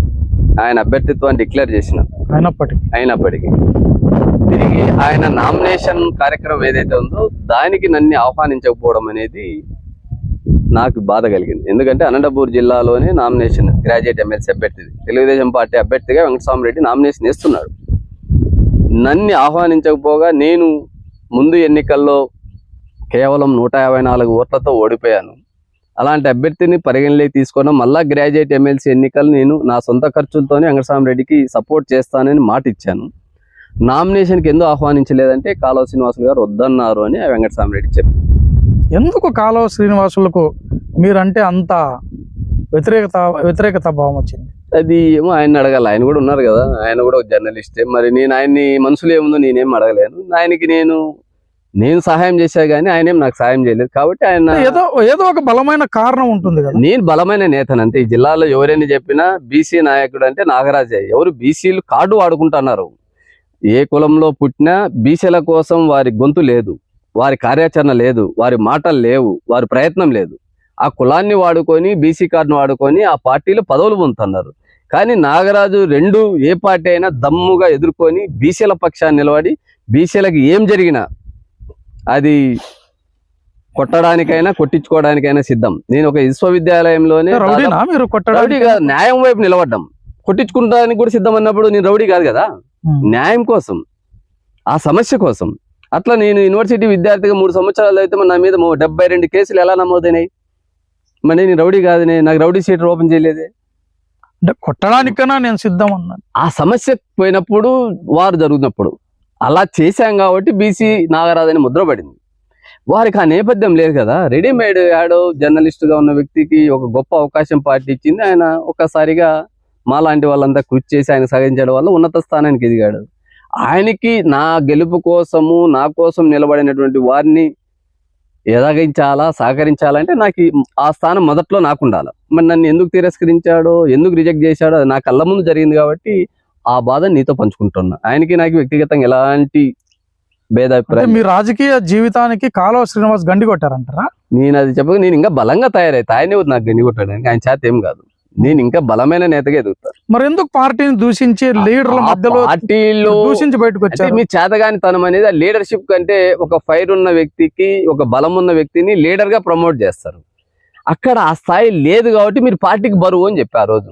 అంటే మీ ఫైర్ పనికి రావడం లేదంటారా? వాళ్ళకి పనికి రాలే, పార్టీకి పనికి వస్తుంది. నాలాంటి వాడు తెలుగుదేశం పార్టీలో ఉంటే ఈరోజు జిల్లాలో ఇంకా మంచి స్థాయికి పార్టీ ఎదిగేది. కానీ ఈరోజు అంతా పైరవీలు, భజన బృందం ఉండడం వల్ల వాళ్ళు వాళ్ళ సర్వైవల్ చూసుకుంటున్నారు. నా బోటి వాడు ప్రజల కోసం పనిచేసేవాడు ఎవరు క్యాష్ ఇస్తారు, ఎవరు సూట్ కేసులు ఇస్తారు, వాళ్ళకి వాళ్ళు ఊడిగం చేస్తున్నారు. నాగరాజు ఎక్కడి నుంచి తేలా? నాగరాజు నేపథ్యం ఉద్యమ నేపథ్యం. నాగరాజు ఉన్నదే సమాజానికి సేవ చేయడం కోసం. నాగరాజుకు ఉన్నదే ఉన్న ఉద్యోగాన్ని పోగొట్టుకొని సమాజంలోకి వచ్చాడు. ఇంక వాళ్ళకి నేను సూట్ కేసులు ఎక్కడిస్తూ, వాళ్ళ భజనలు యాడ్ చేస్తూ, వాళ్ళకి పైరవీల కోసం నేను యాడ్ తిరుగుదు. కాబట్టి సూట్ కేసులు అంటున్నారు. ఎవరు అడిగారు సూట్ కేసులు మిమ్మల్ని? పార్టీ తరఫున అభ్యర్థిగా పోటీ చేయాలంటే డబ్బులు కావాలంటారు. నాకు ఎక్కడి నుంచి వస్తుంది? నాగరాజు మళ్ళీ రీజన్ ఏమి, నీ దగ్గర డబ్బు లేదు కాబట్టి టికెట్ రిజెక్ట్ చేసామంటారు. మరి నేను అదే సభలో 3 జిల్లాల్లో తెలుగుదేశం పార్టీకి సంబంధించిన ఎమ్మెల్యేలు, ఎంపీలు, మాజీ ప్రజాప్రతినిధులు అంతా ఉన్నారు. మరి మీరు ఎందుకు ఆ రోజు వెంకటస్వామి రెడ్డిని గెలిపించుకోలేకపోయారు? నేను ఆ రోజు ఓపెన్ ఛాలెంజ్ చేశా. నాగరాజుకు వచ్చినటువంటి 2007లో నాగరాజుకు వచ్చిన ఓట్లలో సగం వచ్చిన నేను రాజకీయాలు విరమించుకుంటాను. కేవలం ఇంత పెద్ద పార్టీకి 2011లో గ్రాడ్యుయేట్ ఎమ్మెల్సీగా పోటీ చేస్తే వెంకటస్వామి రెడ్డి అనే వ్యక్తి 5200 ఓట్లు వచ్చాయి. నేను ఛాలెంజ్ చేసి గయానంద్ అనే వ్యక్తిని ఒక అనామకుని గెలిపించుకున్నాం. ఇది నాగరాజు చరిత్ర. అయితే ఇక్కడ ఒకవైపు మిమ్మల్ని ఎవరైతే పార్టీలకు ఆహ్వానించారో కాలువ శ్రీనివాసులు కావచ్చు, లేక ఇక్కడ ఇన్ఛార్జ్గా మీకు ఉన్నటువంటి బైరెడ్డి రాజశేఖర రెడ్డి కావచ్చు, అదే పరిటాల సునీత, ఇంతమంది లీడర్లు మీకు ప్రపోజ్ చేసిన తర్వాత ఇక ఫైనల్ నా టికెట్ అనేటువంటి సందర్భంలో కాలువ శ్రీనివాసులు కడప జిల్లాకి ఇద్దాము, నాగరాజుకు వద్దు అనగానే చంద్రబాబు నాయుడు వినేశారా ఆయన మాటని? అంటే సీఎం రమేష్ గారు ఆ రోజు చంద్రబాబు నాయుడు గారికి చాలా సన్నిహితుడు కదా, పెట్టుబడిదాడు. అంటే సీఎం రమేషే పోటీ చేసినప్పుడు సీఎం రమేష్ మాటగా కాలువ శ్రీనివాసులు చెప్పాడు. కాలువ శ్రీనివాసులు పాలిట్ బ్యూరో సభ్యుడు కాబట్టి ఆయన అభిప్రాయాన్ని అక్కడ చెప్పాడు. అంటే సీఎం రమేష్ గారు కూడా వెంకటస్వామిరెడ్డికి ఆ జిల్లాకి ఇప్పించుకోవాలని వీళ్ళిద్దరూ కలిసి ఆ అభ్యర్థిత్వాన్ని డిక్లేర్ చేశారేమో. అది కాలువ శ్రీనివాసులు గారు నా ఎదురుగా చంద్రబాబు నాయుడుకి చెప్పినటువంటి సందర్భాన్ని మీకు తెలియజేస్తాను. అంటే టీడీపీ నేతలకు ఒక బలమైన బీసీ నేతగా నాగరాజు ఎదుగుతాడనేటువంటి భయంతోనే మీ యొక్క అభ్యర్థిత్వానికి గండి కొట్టారా? నేను అవన్నీ ఆ పెద్ద మాటలు చెప్పలేం, కానీ ఆ రోజు ఆ పార్టీ నిర్ణయం వాళ్ళ ఇష్టం. అందుకు ఇంక నేను ఇంతకంటే పెద్ద ప్రయత్నం చేయలేను. తిరిగి ఆ అభ్యర్థి గెలుపు కోసం నేను పనిచేస్తానన్నా కూడా నాతో పని చేయించుకోవడానికి సిద్ధంగా లేనప్పుడు ఇన్ని అవమానాలు పడి ఈ పార్టీలో నేను ఉండాల్సిన అవసరం ఏముందని బయట రావడం జరిగింది. వేరే ఏం లేదు. తర్వాత మళ్ళీ కాంగ్రెస్లోకి వెళ్ళినట్టున్నారు కదా? తర్వాత 2012లో రఘువీరారెడ్డి గారి ఆహ్వానం మేర కాంగ్రెస్ వెళ్ళాను. కాంగ్రెస్ పార్టీ నాకు చాలా గౌరవాన్ని ఇచ్చింది. కాంగ్రెస్ పార్టీలో ఉన్నటువంటి ప్రజాస్వామ్యం, స్వేచ్ఛ ఎక్కడా నేను చూడలేదు. కాంగ్రెస్ పార్టీ అనేక కారణాల వల్ల కాంగ్రెస్ పార్టీ ద్వారా లబ్ధి పొందిన వాళ్ళు, కాంగ్రెస్ పార్టీ ద్వారా మంత్రి పదవులు, రాష్ట్ర స్థాయి పదవులు అనుభవించిన వాళ్ళు ఆ పార్టీకి ద్రోహం చేశారు. కాబట్టి నాలాంటి వ్యక్తి శక్తి సాలడం లేదు. కాబట్టి నేను న్యూట్రల్గా ఉన్నాను. కాంగ్రెస్ పార్టీని ఎప్పటికీ నేను విస్మరించేది లేదు. అట్లా అని చెప్పి కాంగ్రెస్ పార్టీ అవకాశం నాకు అనంతపూర్ లాంటి అర్బన్ స్థానంలో ఒక బీసీకి, సాధారణ వ్యక్తికి ఎమ్మెల్యే టికెట్ ఇచ్చింది. అంత గౌరవాన్ని ఒక జాతీయ పార్టీ, స్వాతంత్ర పోరాటంలో భాగస్వామైనటువంటి పార్టీ నన్ను గుర్తించి గౌరవించిందంటే ఒకే ఒక పార్టీ కాంగ్రెస్. నేను కాంగ్రెస్ పార్టీకి ఎప్పుడు కూడా లాయల్గా ఉంటా. కానీ కాంగ్రెస్ పార్టీలో ఆంధ్రప్రదేశ్లో నాయకత్వం అనేటువంటిది లేదు. కాంగ్రెస్ పార్టీ ద్వారా లబ్ధి పొందినటువంటి జాతీయ స్థాయికి ఎదిగిన నాయకులు కూడా కాంగ్రెస్ పార్టీని ద్రోహం చేస్తున్నారు. కాబట్టి ఆ కాంగ్రెస్ పార్టీ వాళ్ళు ద్రోహం చేశారని మీరు కూడా ద్రోహం చేసి రిజైన్ చేసేసారా? నేనే ద్రోహం న్యూట్రల్ గా ఉన్నా. నా శక్తి సాలడం చేశారు కదా పార్టీ కష్టకాలంలో. పార్టీలు కాంగ్రెస్ పార్టీకి మొన్న ఎన్నికల్లో కూడా నేను పనిచేశాను. అవును, మీరు మళ్ళీ వైఎస్ఆర్సీపీ పార్టీలో చేరారు కదా? మొన్న ఎన్నికలకి నేను కాంగ్రెస్ పార్టీకే పనిచేశాను. ఎన్నికల ముందు కాంగ్రెస్ పార్టీకి న్యూట్రల్ గా నేనున్నా. ఎన్నికల ముందు జరిగిన పరిణామం, నేను ఎన్నికల్లో 2024 ఎన్నికల్లో కాంగ్రెస్ పార్టీ అభ్యర్థుల కోసం నేను పనిచేశాను. చాలా స్పీడ్ గా కాంగ్రెస్ పార్టీ రిజైన్ చేశారు, వైఎస్ఆర్సీపీలోకి వెళ్ళారు. అదే స్పీడ్ తో వెంటనే మళ్ళీ రిజైన్ చేశారు. దేనికని? ఇది ఇక్కడ ఒకటి ఆలోచన చేయాల్సింది. మీరు 2023 గ్రాడ్యుయేట్ ఎమ్మెల్సీ ఎన్నికలు జరిగేక ముందు నేను Congress party Rayalaseema development forum convener గాను, రాష్ట్ర అధికార ప్రతినిధిగా పనిచేస్తున్నాను. గ్రాడ్యుయేట్ ఎమ్మెల్సీ ఎన్నికల్లో కాంగ్రెస్ పార్టీ అఫీషియల్గా ఎప్పుడు అభ్యర్థుల్ని పోటీ పెట్టలేదు. ఆ రోజు ఉన్నటువంటి పిసిసి అధ్యక్షులు శైలజానాథ్ గారిని, రఘువీరారెడ్డి గారిని నేను అప్పీల్ చేసి, అన్నా నేను ఈసారి గ్రాడ్యుయేట్ ఎమ్మెల్సీగా పోటీ చేస్తున్నా, స్వతంత్ర అభ్యర్థిగా పోటీ చేస్తున్నా, దాని కాంగ్రెస్ పార్టీ పరంగా మీ సహకారాలు అందించండి. ఇంకా మిగతా ప్రజాస్వామ్యవాదుల్ని, మిగతా రాజకీయ పార్టీల్ని నేను మద్దతు కూడగట్టుకొని ఎన్నికల్లో పోటీ చేస్తాను, మొదట మీ ఆశీస్సులు కావాలంటే ఎస్ ఓకే అన్నారు. నేను వారి అభిప్రాయం మేర, వారి నిర్ణయం మేర నేను స్వతంత్ర అభ్యర్థిగా బయటకు వచ్చి ఎన్నికల్లో పోటీ చేయడానికి అనౌన్స్ చేసి, నాకున్నటువంటి ఆర్గనైజేషన్ రిజర్వేషన్ల పరిరక్షణ సమితి 2017లో నేను రాజ్యాంగ హక్కుల కోసం ఏర్పాటు చేసుకున్నటువంటి సంస్థ కాబట్టి ఆ వేదిక ద్వారా నాకున్న పరిచయాల్ని తిరిగి గ్రాడ్యుయేట్ ఎమ్మెల్సీ ఎన్నికల్లో కూడగట్టడం కోసం కాంగ్రెస్ పార్టీని, ఆ రోజు ఉన్నటువంటి అన్ని ప్రతిపక్ష పార్టీలని, తెలుగుదేశం, వైఎస్ఆర్ తప్ప అన్ని పార్టీల్లో ఉన్న మిత్రుల్ని కలిసి నేను స్వతంత్ర అభ్యర్థిగా పోటీ చేస్తున్నా, సహకరించండి అని అడిగా. అందులో భాగంగా వామపక్షాలు పీడిఎఫ్ ఫోరం ద్వారా నువ్వు పోటీ చేస్తే మేము మద్దతు ఇస్తామంటే వారితో కలిసి జర్నీ చేశాను. కానీ నేను కాంగ్రెస్ పార్టీలో పనిచేస్తున్నా, నేను గెలిచినా ఓడినా కాంగ్రెస్ పార్టీ అభ్యర్థిగానే ఉంటాను అని వారికి డిక్లేర్ చేసి చెప్పాను. కానీ నా గెలుపు నాగరాజు ఇట్లా మా అభ్యర్థి నిలబడ్డాడు, మీరు ఓటేయండి అని చెప్పి ఆ రోజున్న పిసిసి అధ్యక్షుడు శైలజానాథ్ గారు కానీ, మాజీ పిసిసి అధ్యక్షులు రఘువీరెడ్డి కానీ కనీసం ఒక వాయిస్ మీడియా ద్వారా కనీసం యూట్యూబ్ వాయిస్ అని ఇవ్వండి అంటే వారు ముందుకు రాలేదు. మరి కారణాలు ఏమో తెలియదు కానీ సరే, రిజల్ట్ వచ్చిన తర్వాత కూడా నేను కాంగ్రెస్ పార్టీలో కర్ణాటక ఎన్నికల్లో కలిసి పనిచేయడానికి రఘువీరెడ్డి గారితో పాటు 2 రోజులు వెళ్ళి ప్రచారం చేశాను. మళ్ళీ వారు చెప్పిన అభిప్రాయం అంటే, మీరు గ్రాడ్యుయేట్ ఎమ్మెల్సీగా పోటీ చేశారు కదా, మీరు పార్టీ నుంచి బయటకు పోయినట్లు కదా, మళ్ళీ మీరు పార్టీలో చేరే కార్యక్రమం పెట్టుకోండి అంటే, ఇది ఎక్కడ, నేను కాంగ్రెస్ పార్టీ ప్రతినిధి అని చెప్పాను, మీరు చేరడం అనేది మళ్ళీ చేరడం అంటే ఏంది? నేను 2012 నుంచి ఇప్పటి వరకు కాంగ్రెస్ పార్టీ కోసమే పనిచేస్తున్నా, అనేక కేసులు వేసుకున్నా, ఎమ్మెల్యే పోటీ మళ్ళీ పిసిసి అధ్యక్షులు, మాజీ పిసిసి అధ్యక్షుల సలహా మేరకు, అభిప్రాయం మేరకు నేను గ్రాడ్యుయేట్ ఎమ్మెల్సీ అంతే కదా. వన్స్ ఒకసారి మీరు ఇండిపెండెంట్ నిర్ణయాన్ని తీసుకొని పోటీ చేసిన తర్వాత కాంగ్రెస్ పార్టీలో ఉన్నాను అని ఎలా అనుకుంటారు మీరు? కాంగ్రెస్ పార్టీ ఆ ఎన్నికల్లో బీ ఫార్మ్ ఇచ్చేది డిక్లేర్ చేసి లేదు కదా. నేను స్వతంత్ర అభ్యర్థి వేరే, రాజకీయ పార్టీల తరపున పోటీ చేయడం వేరే. రాజకీయ పార్టీగా బీ ఫారం నేను తిరస్కరించి వ్యతిరేకంగా పోటీ చేస్తే నా తప్పు. మీ అభిప్రాయం మేర అది ఏ పార్టీలకు అతీతంగా జరిగే ఎన్నిక. వారి అభిప్రాయం మేరకు నాగరాజు పోటీ చేసినప్పుడు ఒక స్టేట్మెంట్ కూడా వారు ఇవ్వలేదంటే వారి యొక్క ఒక నమ్మకాన్ని కావచ్చు, లేకపోతే అభిమానాన్ని కానీ మీరు చూడగలేకపోవడమే కదా.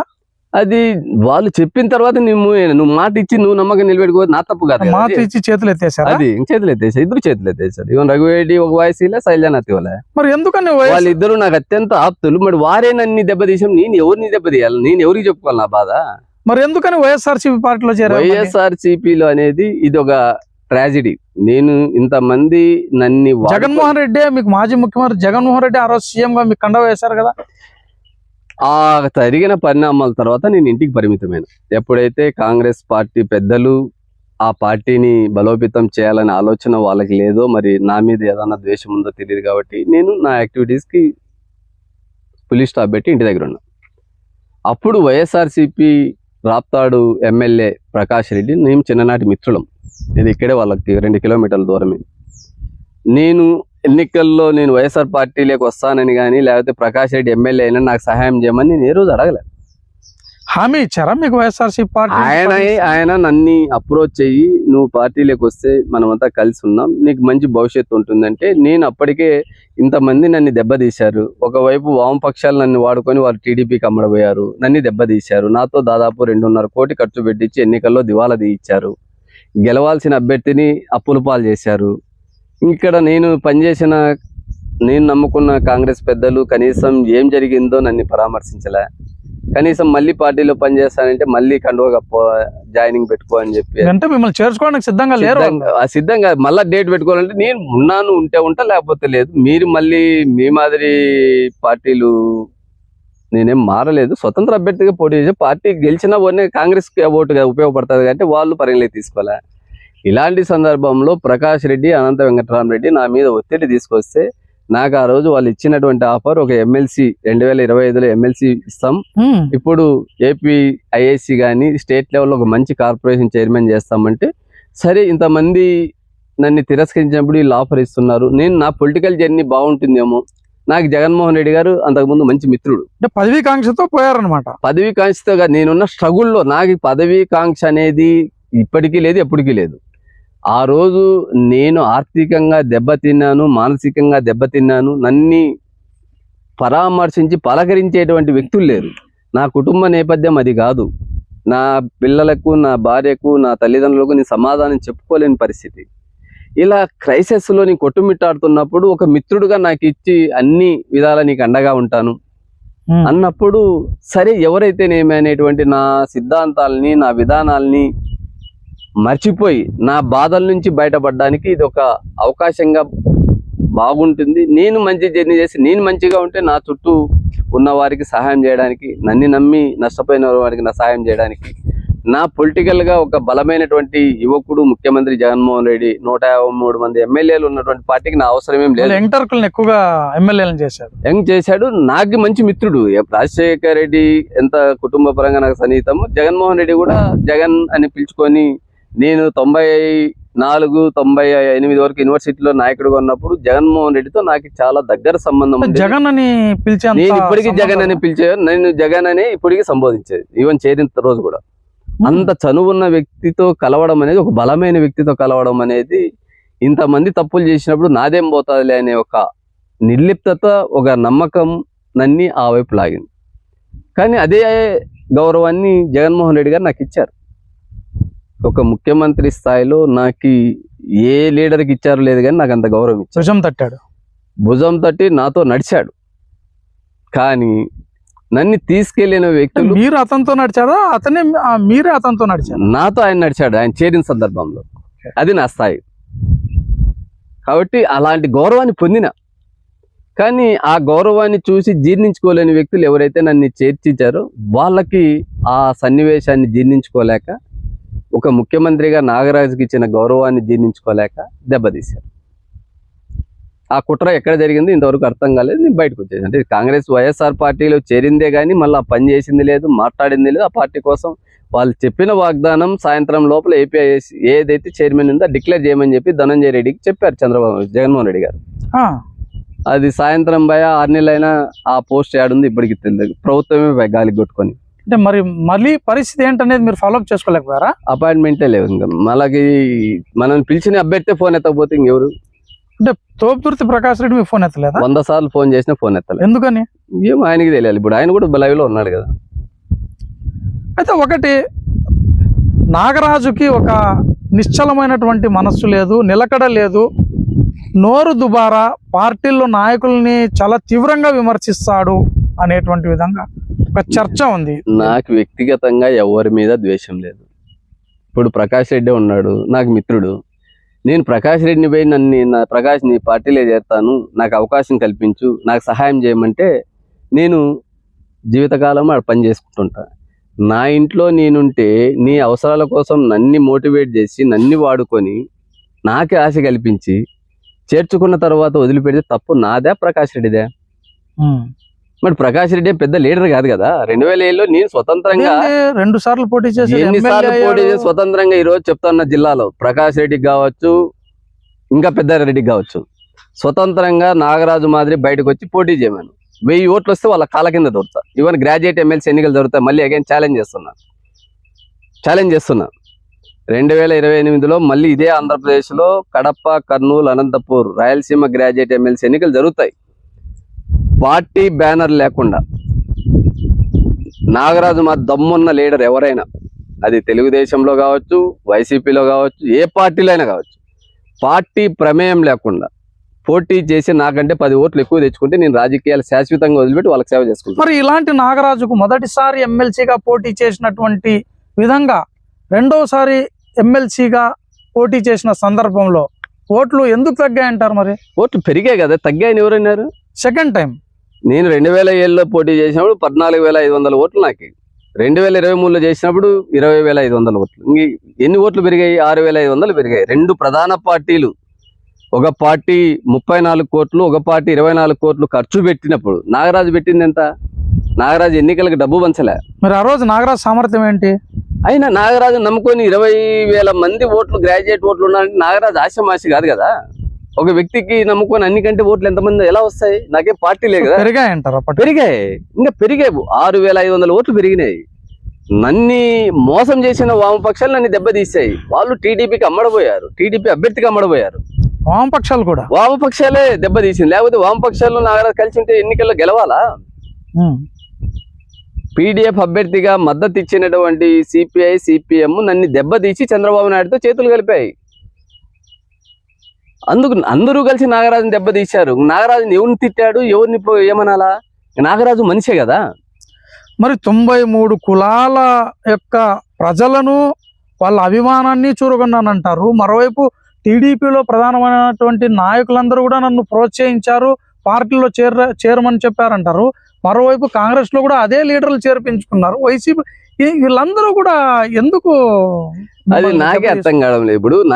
ఇప్పుడు ఇంతమంది నన్ను అభిమానించి రమ్మన్నప్పుడు వారు ఎందుకు దూరం పెట్టారో నాకు అర్థం కావడం లేదు. ఎక్కడ లోపం ఉందని భావిస్తారు? లోపం నాలో అయితే ఏం లేదు. నేనే ఇప్పుడు నమ్మడం అనేది నా లోపం. నమ్మిన తర్వాత గొంతుకు వస్తుంటే నేనేం చేయాలా? బలవుతున్నా నేను అంతే. నేను ఎవరిని, ఇప్పుడు మీరు అన్నట్ల నన్ను ఇంతమంది దెబ్బతీసిన వ్యక్తిగతంగా ఎవరన్నా ఎక్కడన్నా ఒక మాట అన్నానా? సిద్ధాంతపరంగా పాలసీ పరంగా ప్రజలకి నష్టం కలిగిస్తే ఆ పార్టీ మీద ఆ వ్యక్తుల మీద వాయిస్ ఇస్తుంటారు. సిద్ధాంతపరమైనటువంటి విమర్శలు మీ వాయిస్ అంతే. నాకు వ్యక్తిగతంగా ఇప్పుడు ఇంతమంది దెబ్బతీశారు. ఇప్పుడు రామకృష్ణ స్వతహాగా బంధువు అవుతాడు. ఆయన ఎన్నికల కోసం 94లో ఇక్కడ ప్రాణాలు తెగించి ఏజెంట్ కూర్చున్నా. అదే రామకృష్ణ నాకు మోసం చేస్తాడని నేను ఎలా అనుకుంటా? ఒక పార్టీ రాష్ట్ర శాఖ కార్యదర్శిగా ఉన్నాడు, రేపు నువ్వు విత్డ్రా చేసుకోమన్నావు, నేను చేసుకున్నావన్నీ, నువ్వు టీడీపీకి సరెండర్ అయిపోయి నన్ను బలి చేస్తే నాదే తప్పు. మరి రఘువీరాయుడుగా సిడబ్ల్యూసీ మెంబర్గా ఉన్నారు, పార్టీ మాజీ అధ్యక్షుడిగా ఉన్నాడు, మీ ఆశీస్సులు కావాలని అడిగినప్పుడు ఒక వాయిస్ ఇచ్చేకి ఆయనకి నోరు లేదా? మా మంచి సమాజంకు నేను ఎంతో అయితే చేస్తున్నా కదా, మీరు వాయిస్ ఇస్తే 10 ఓట్లు వస్తాయి కదా నాకు. అవును. మరి పిసిసి అధ్యక్షుడుగా సాకే శైలనాథ్ గారు ఉన్నారు, ఆయన మద్దతు ఇచ్చినప్పుడు ఆయన వాయిస్ ఇవ్వచ్చు కదా. మరి వాళ్ళకి నేను పని చేసే కదా, మరి వాళ్ళకి వ్యక్తిగతంగా నేను దగ్గరగా ఉన్నా కదా, మరి వాళ్ళలో నా మీద ఎలాంటి అభిప్రాయం నాకెట్లా తెలుస్తుంది? నేను ఇప్పటికీ వాళ్ళంటే గౌరవమే, ఇప్పటికీ రఘువీడి గారిని ప్రేమిస్తా. మరి ఆయనలో ఉన్న మనిషిని నేను ఎలా పసిగడతా? ఎందుకు ఇవ్వలేదని ఎవరైనా థర్డ్ పర్సన్ అడగాల, లేదా మీలాంటి మీడియా అడగాల. నారాజు మీ పార్టీలో ఉండి పోటీ చేస్తున్నారు కదా, మీరు ఎందుకు సపోర్ట్గా ఇవ్వలేదు అని. సో ఒకవైపు ఆంధ్రప్రదేశ్ లో ఉన్నటువంటి రాజకీయ పార్టీలు అన్నింటిలోనూ పనిచేశారు, విద్యార్థి దశలో మీరు బీఎస్పీలో కూడా ఉన్నారనుకుంటా. నేను కాంశీరామ్ గారితో కలిసి నడిచిన వాడిని. 94లో రాష్ట్ర బీఎస్పీ విద్యార్థి కన్వీనర్ని. కాంశీరామ్ గారిని తీసుకొచ్చింది జిల్లాకి, అనంతపురం జిల్లాకి. అంటే ఒక స్వతంత్ర భావజాలం, బహుజన భావజాలం నా మెదల్లో ఉండడం వల్ల ఈ కార్పొరేట్ మనస్తత్వము, దోపిడీ మనస్తత్వము, ఈ కుల ఆధిపత్యాన్ని నా మెదడు యాక్సెప్ట్ చేయలేదు. అంత తప్ప వేరే ఏం లేదు. వ్యక్తులు ఏమీ నాకు ఎవరు వ్యతిరేకం కాదు, వాళ్ళు చేసే వ్యతిరేక విధానాలని మాత్రం నేను ఖండిస్తాను. అందుకు నాగరాజు యాడున్నా ప్రశ్నిస్తాడు, ఎవరినైనా లెక్క చేయడు, ఆ భయం వాళ్ళని వెంటాడుతుంది. అంత తప్ప నాగరాజుకి వాళ్ళకి ఎక్కడేగా నాకు ₹1 ఇచ్చి నష్టపోయింది లేదు, లేదా వాళ్ళని బ్లాక్మెయిల్ చేసి ₹1 తీసుకెళ్ళింది లేదు. నాకు అవినీతి అనేటువంటిది నా డిక్షనరీలో లేదు. కానీ ఇప్పుడు లీడర్లంతా కూడా 199% అవినీతి ఊపిలో ఇరగపోయారు. వాళ్ళ ఆస్తులు, నేను 500, 5,000 ఇచ్చిన లీడర్లు కూడా ఈరోజు ఎమ్మెల్యేలు, ఎంపీలు అయ్యారు. వాళ్ళ ఆస్తులు 10 కోట్లు, 20 కోట్లు, 100 కోట్లు ఎక్కడి నుంచి వచ్చాయి? అలాంటి చోట నాగరాజు ఉంటే మాకు ప్రమాదం, భయం మీరంటే. అంతే. అవినీతి చేసేవాడు, అవినీతి లేనివాడు పక్కన కూర్చుంటే, వాయిస్ ఉన్నాడు ఎక్కడ మా ఓపెన్గా మా తప్పుల్ని ఎండగడతాడని తప్ప వ్యక్తిగతంగా ఏం లేదు. నాకు అందరూ కూడా మంచి, ఎక్కడ కనిపించినా కలిసి జర్నీ చేసేటువంటి, పిలుచుకునేటువంటి ఆప్యాయత. పూలే వాదాన్ని కూడా మీరు బాగా వంట పట్టించుకున్నట్టున్నారు. పూలేని చాలా సందర్భాల్లో పూలే విగ్రహం ఏర్పాటు కోసం ఒక ఉద్యమం చేయాల్సి వచ్చింది కదా మీరు అనంతపురంలో. ఉమ్మడి ఆంధ్రప్రదేశ్లో పూలే జీవిత చరిత్రని, పూలే చిత్రపటాన్ని పరిచయం చేసిందే నాగరాజు. ఇది 95, 96లో విశ్వవిద్యాలయ సోషల్ వర్క్ స్టూడెంట్గా నేను ఉన్నప్పుడు సత్యశోధక్ సమాజ్ అనేటువంటి చాప్టర్ నేను చదివినప్పుడు, ఆ సత్యశోధక్ సమాజ్ని స్థాపించింది మహాత్మా జ్యోతిబా పూలే. ఆయన చేసినటువంటి అనేక గొప్ప సామాజిక ఉద్యమాలు ఈరోజు భారతదేశంలో ఉన్న ప్రజలకి చదువు కావాలా, మహిళలకు చదువు కావాలా, కులాలకు మతాలకు అతీతంగా ఈ దేశంలో ప్రజలందరికీ చదువు అనేది చాలా అవసరమని ఒక పెద్ద పోరాటాన్ని 1840 నుంచి 1890 వరకు ఈ దేశంలో నడిపి, ఆ వినాదాన్ని భారత రాజ్యాంగంలో పొందుపరిచే విధంగా కృషి చేసినటువంటి మహనీయులు. కాబట్టి ఆ పూలేని ఆంధ్రప్రదేశ్కి మొట్టమొదటిసారి అనంతపూర్ జిల్లాలో 2002లోనే ఆయన విగ్రహాన్ని, ఉమ్మడి ఆంధ్రప్రదేశ్లో మొట్టమొదటి విగ్రహాన్ని ఏర్పాటు చేసింది నాగరాజు నాయకత్వంలోని. ఈరోజు ప్రభుత్వాలు కూడా పూలే జయంతి, పూలే వర్ధంతులు నిర్వహించేటువంటి పరిస్థితి, దానికి కారకులు మీరేనా? దానికి నాగరాజు మొదటి పాత్రధారుడైతే రఘువీరారెడ్డి ద్వారా, ఆ రోజు ఆయన వ్యవసాయ శాఖ మంత్రిగా ఉండి నాగరాజు చెప్పినటువంటి పూలే ఐడియాలజీని రాజశేఖర రెడ్డి గారికి పరిచయం చేసి, రాజశేఖర రెడ్డి ముఖ్యమంత్రిగా పూలే కాన్సెప్ట్ని అర్థం చేసుకొని, ఇంత గొప్ప వ్యక్తిని రాష్ట్ర ప్రభుత్వం ఎందుకు అధికారికంగా ఆయన జయంతి వర్ధంతి కార్యక్రమాలు నిర్వహించకూడదు అని చెప్పి 2008లో మొదటిసారిగా ఉమ్మడి ఆంధ్రప్రదేశ్లో మహాత్మా జ్యోతిబా పూలే వర్ధంతి జయంతి కార్యక్రమాలను అధికారికంగా నిర్వహించి 23 జిల్లా కేంద్రంలో పూలే విగ్రహాలకు ప్రభుత్వమే నిధులు సమకూర్చి విగ్రహాల ఏర్పాటుకు శ్రీకారం చుట్టినటువంటి గొప్ప రాజకీయ నాయకుడు వైఎస్ రాజశేఖర రెడ్డి గారు. ఆయన యుద్ధం చేయడానికి సిద్ధమే, స్నేహం చేయడానికి కూడా సిద్ధం. అలాంటి వ్యక్తితో మనం దేనికైనా సిద్ధం. రాజశేఖర రెడ్డి యుద్ధం చేయొచ్చు, స్నేహం చేయొచ్చు. కానీ ఇప్పుడున్న నాయకులతో యుద్ధం చేయడానికి అర్హులు కాదు, స్నేహం చేయడానికి అంతకు అర్హులు కాదు.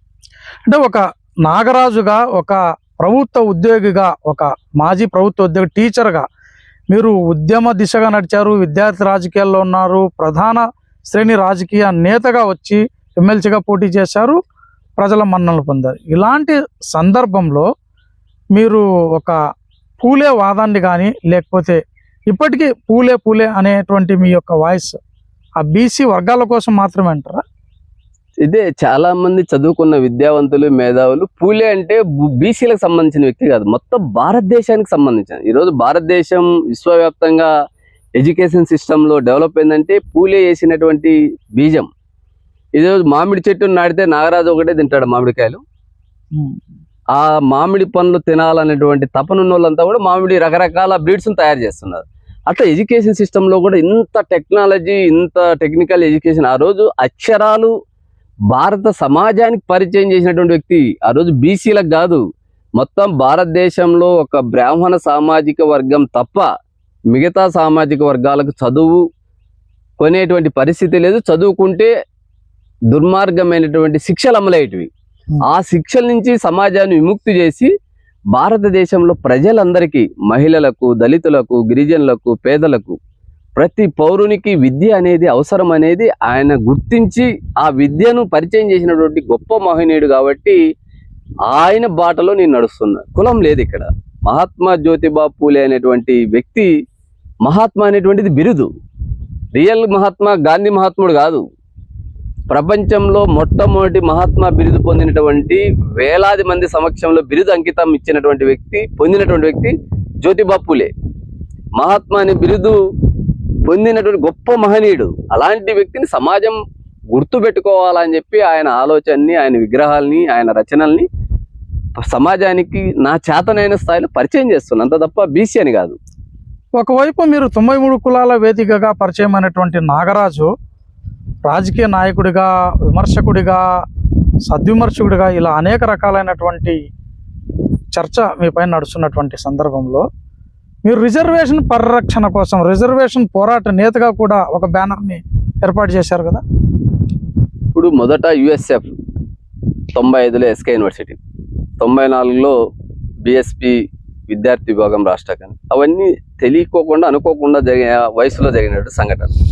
బీసీ ఉద్యోగుల సంఘాన్ని ఏర్పాటు చేసిన తర్వాత బీసీ ఉద్యమంలో అడుగుపెట్టా. కానీ బీసీల కోసమే నేను పనిచేస్తున్నటువంటి ముద్ర కంటే రిజర్వేషన్ల పరిరక్షణ సమితి అనేది భారత రాజ్యాంగ హక్కుల్ని పరిరక్షించడం కోసం ఏర్పాటైన సంస్థ. అంటే భారత రాజ్యాంగం అనేది దేశ ప్రజలందరికీ, రిజర్వేషన్లే ఉండకూడదు అని కొంతమంది చేస్తున్నటువంటి వాదన. రిజర్వేషన్ని వైండప్ చేయండి, కులాలని వైండ్ చేయండి, సమాజం కోసం మీరు ముందుకు రండి, అది ఇంకా మంచిది. ఈరోజు రిజర్వేషన్ల యొక్క దృక్పథం అర్థం కాని వ్యక్తులు రిజర్వేషన్లు వద్దంటున్నారు. రిజర్వేషన్లు ఎందుకంటే ఒక సామాజిక న్యాయం కోసం, సామాజిక గౌరవం కోసం ఏర్పాటైనవి. అవి ఆర్థిక వెసులుబాటు కాదు. ఈరోజు ఒక దళితుడు ఉన్నత స్థానంలో ఉంటే వాడిని దళితులుగానే ట్రీట్ చేస్తారు. బలహీన వర్గాలు ఒక ఉన్నత స్థానంలో ఉంటే వాడు గొల్లోడో, చాకులోడో, ఇక్కడ వ్యక్తికి గౌరవం అనేటువంటిది కులం పరంగా తక్కుతా ఉంది. ఆ వ్యత్యాసం పోవాలంటే డాక్టర్ బిఆర్ అంబేద్కర్ గారు సమాజంలో ఈ సమాజాన్ని వారితో సమానంగా కూర్చోబెట్టాలనేటువంటి దృక్పథం ప్రభుత్వ కార్యాలయాల్లోనూ, ప్రభుత్వ విద్యలోనూ రిజర్వేషన్లు అనేటువంటి ప్రవేశపెట్టి వీరు కూడా చదువుకుంటారు, వీరు కూడా ఉద్యోగాల్లో వస్తే ఆడ సమానత్వం వస్తుందనే ఒక భావాన్ని కలుగుతుంది అని రాజ్యాంగంలో పెట్టారు. కానీ దాన్ని ఈరోజు రాజకీయ అవసరాల కోసం, ఓట్ల కోసం పార్టీలు వాడుకొని కులాల వారీగా, మతాల వారీగా విడగొట్టి సమాజాన్ని విచ్ఛిన్నం చేస్తుంది. కానీ రిజర్వేషన్ల పరిరక్షణ సమితిని ఎందుకు పెట్టామంటే ప్రభుత్వ రంగంలో జరుగుతున్న ఉద్యోగాలకు మాత్రమే రిజర్వేషన్లు ఉంటాయి. కానీ ఈరోజు ప్రభుత్వ రంగ సంస్థలన్నింటినీ అమ్మేస్తా ఉన్నారు. ఉద్యోగాలు ఇంకెక్కడున్నాయి? ప్రభుత్వం ఉద్యోగ నియామకాలే చేపట్టడం లేదు. దాదాపు 2014 నుంచి ఇప్పటి వరకు ఉమ్మడి ఆంధ్రప్రదేశ్లో నియామకాలే సక్రమంగా లేవు. 2,80,000 ఉద్యోగాలు ఖాళీగా ఉన్నాయి యాజ్ ఆన్ టుడే. ఆ ఉద్యోగాలు ఏపీలో జరిగితే 1,40,000 మంది రిజర్వేషన్ వర్గాలు వస్తాయి, మిగతా పేదవారు చదువుకున్న వాళ్ళు ఉద్యోగాలు వస్తాయి. కానీ ఎందుకు ఈ రిజర్వేషన్ల పరిరక్షణ సమితిని పెట్టాం? ప్రభుత్వ రంగ సంస్థల్ని కాపాడుకోవడం, రాజ్యాంగ వ్యవస్థని, రాజ్యాంగ విలువల్ని కాపాడుకోవడం, దానికోసం ఏర్పాటైనటువంటి సంస్థ తప్ప వేరే ఏం కాదు. ఆ ఉద్దేశంతోనే భారతదేశంలోనే మొదటిసారిగా అనంతపూర్ జిల్లా వేదికగా రాజ్యాంగ పరిరక్షణ సభ జరిపింది కూడా నాగరాజే. ఆ దేశంలో ఏ పార్టీ జరపలే, ఏ ఉద్యమ నాయకుడు చదవలే. దాని తర్వాత రాహుల్ గాంధీ గారు రామ్లీలా మైదానంలో ఢిల్లీలో రాజ్యాంగ పరిరక్షణ సభ మనం జరిపిన 6 నెలలకి ఆయన నిర్వహించారు. ఆ రోజు కాంగ్రెస్ పార్టీని ఆహ్వానించారు. దాదాపు దేశంలో ఉన్న 12 పార్టీల నుంచి రిప్రజెంటేషన్ ఆ రోజు అనంతపూర్ నడిబొడ్డున జరిగే రాజ్యాంగ పరిరక్షణ సభకు హాజరైంది. కాంగ్రెస్ పార్టీ అధ్యక్షులుగా రఘువేడి గారు, సిపిఐ కార్యదర్శిగా రామకృష్ణ, సిపిఎం కార్యదర్శిగా మధు గారు, ఇలా పెద్ద పెద్ద BSP party, RJD, Samajwadi party, ఇలా అంబేద్కర్ సంబంధించినటువంటి కుటుంబ సభ్యులు కూడా బిఆర్ అంబేద్కర్ గారి మనవడు, అంటే భారత రాజ్యాంగ నిర్మాత బిఆర్ అంబేద్కర్ గారి బిడ్డ కొడుకుని అనంతపూర్ ప్రజలకి, ఆంధ్రప్రదేశ్ ప్రజలకి పరిచయం చేసింది కూడా నాగరాజు గారే. ఇలా ఎందుకు ఇదంతా అంటే భారత రాజ్యాంగం అంటే ఒక కులానికో మతానికో కాదు, భారతదేశ ప్రజలందరికీ ఆ రాజ్యాంగం మీద ప్రమాణం చేసినటువంటి వ్యక్తులు పరిపాలన అనేది కొనసాగిస్తే ఈ వేదికలన్నీ అవసరం లేదు. కాబట్టి ఈరోజు పరిపాలన చేస్తున్న నాయకులంతా స్వార్థపరులు, అవినీతి పరులు, కులాలకు, మతాలకు, సమాజాన్ని తాకట్టు పెట్టి బలి చేస్తున్నారు. కాబట్టి నాబోటోడు రాజ్యాంగ విలువల గురించి మాట్లాడేటువంటి అవసరం ఉంది. మీడియా కూడా మాట్లాడాలా, రాజకీయ పార్టీలు మాట్లాడాలా, ప్రజాస్వామ్యవాదులు మాట్లాడాలా, చదువుకున్న విద్యావంతులు మాట్లాడాలా. దానికోసమే నా వాయిస్. సో ఇన్ని రకాలుగా పోరాటం చేస్తూ, ఇన్ని రకాలుగా రాజకీయ నేతలను నమ్మి మోసపోయినటువంటి నాగరాజు యొక్క భవిష్యత్ ప్రణాళిక ఏంటి? యుద్ధం చేయడమే అంతే. ఎవరితో యుద్ధం చేస్తారు? సమాజంతో, రుగ్మతల మీద, వ్యక్తుల మీద కాదు. వ్యక్తులు ఉంటారు, పోతాను. ఇప్పుడు నేపాల్ ఏమైంది? ప్రధానులే పారిపోలే. ప్రజల్లో మార్పు వచ్చేంత వరకు నా వాయిస్ని, నేను చదువుకున్న విద్యావంతుని గలం వినిపిస్తూ ఉంటాయి. యుద్ధం అంటే గన్ను పట్టుకోను, కత్తి పట్టుకోను కాదు. ఈరోజు నీవు ఇచ్చిన సోషల్ మీడియా, నీ ప్లాట్ఫామ్లో కూడా నా బాధని, సమాజానికి మేలు జరిగేటువంటి విషయాలు చెప్పడం అంతే. అది నిరంతరం కొనసాగిస్తుంది. సో పోరాటాల నాగరాజు మొత్తం పైన చట్టసభల మెట్లెక్కుతాడా? రాష్ట్ర ముఖ్యమంత్రి కూడా అవుతాడు. ఓ, ఏంటి ఆ కాన్ఫిడెన్స్? ప్రజలు అనుకుంటే, లేకపోతే ఇట్లా చెట్టు కింద కూర్చుంటాడు. ఏంటి ఆ కాన్ఫిడెన్స్? చెప్తాను, ప్రజలే ఏదైనా ఇస్తారు. ఇప్పుడు ఎవరికైనా ఏముంది, ఇప్పుడు 11 సిబిఐ కేసులు, 9 ఈడీ కేసులు ఉన్న జగన్మోహన్ రెడ్డి అయినప్పుడు నాగరాజు ఎందుకు గాడు ఇంత క్లీన్ గా ఉన్నాడు? చెప్పు. చాయ్ వాళ్ళ మోడీ కూడా ప్రధాన నరేంద్ర మోడీ రైల్వే స్టేషన్ లో ఇది ప్రజాస్వామ్యం. నేను ఎందుకు నమ్ముతున్నా అంటే భారత రాజ్యాంగ నిర్మాత డాక్టర్ బిఆర్ అంబేద్కర్ ఇచ్చినటువంటి గొప్ప ఆయుధం డెమోక్రసీ, ఓటు. ప్రజలు ఓటు ఎటు టర్న్ అయితే అటు.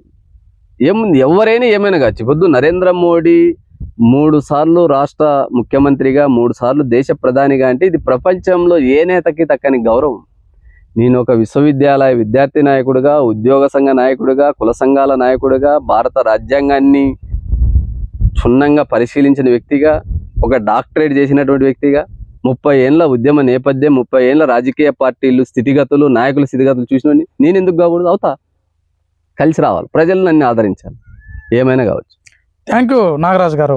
ఇది మొత్తం పైన పోరాటాల నాగరాజు ఖచ్చితంగా ప్రజలపైన విశ్వాసం ఉంది, రాజ్యాంగం పైన విశ్వాసం ఉంది, నేను ముఖ్యమంత్రి కూడా అవుతాను అనేటువంటి ధీమా వ్యక్తం చేస్తున్నారు. ఏం పోతుంది, ఏం